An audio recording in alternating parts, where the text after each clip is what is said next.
Hi, everybody. This week we're on week 5, which is over the hump and into the final stretch, and I hope you're all doing well.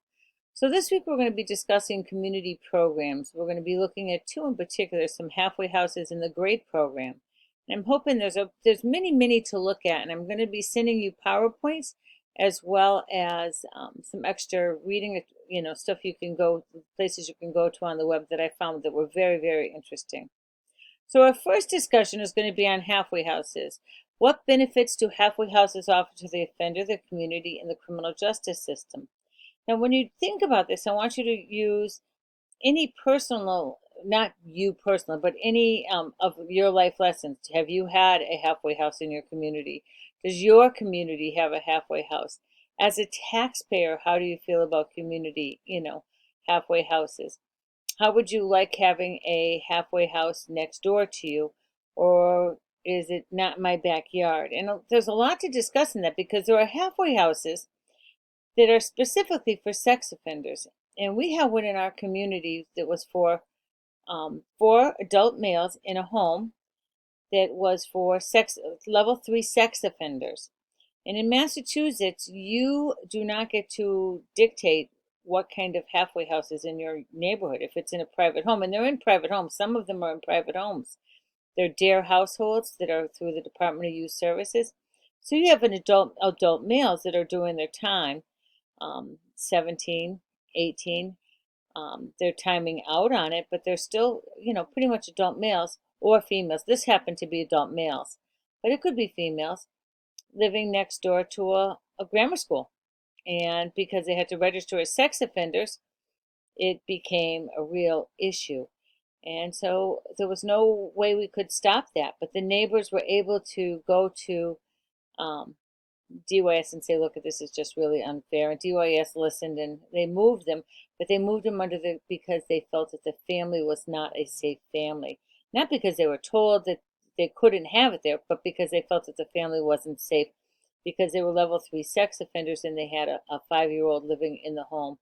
And one of the sex offenders that was in the house was with young children. So when we look at that, how do we control halfway houses in our neighborhood?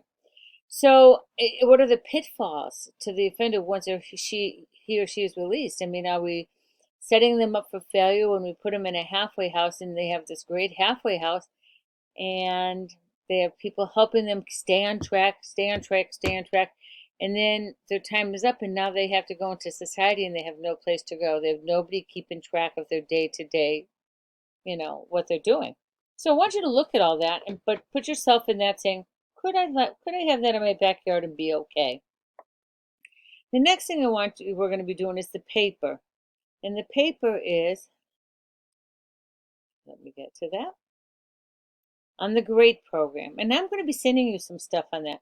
So what is the GRADE program? What is the mission of the GRADE program? Which is going to be very easy for you to get from what I send you. And are there 3 curriculum designs and target audiences? Who is the audience? Who are they selling this program to?